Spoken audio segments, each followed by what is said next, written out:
ayaa si weyn u go'aya oo dilaacaya degmada Narok ee dalka Kenya.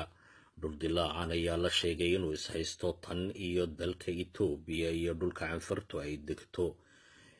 saynis yahanada cilmiga geologiga ayaa arrinkan ku micneeyay qabcadaha dhulka isku haya oo qayb ka midihii Soomaaliya hoos marto qaybta kalena degmada Nubi ee dalka Suudaan ay si kala durkayaan.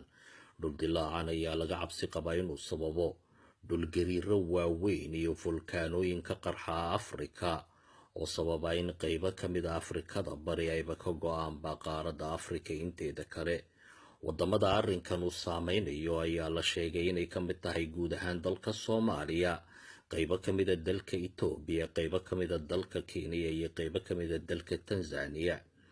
culimada ku takhasusay cilmiga geologiga ayaa ka cabsi qabay in dalka Jabuuti gebi ahaanba baddu ay soo gasho dalka Soomaaliyana uu noqdo jasiirad yar oo iyadoo qaarad yar oo la jaara Afrika inay noqoto.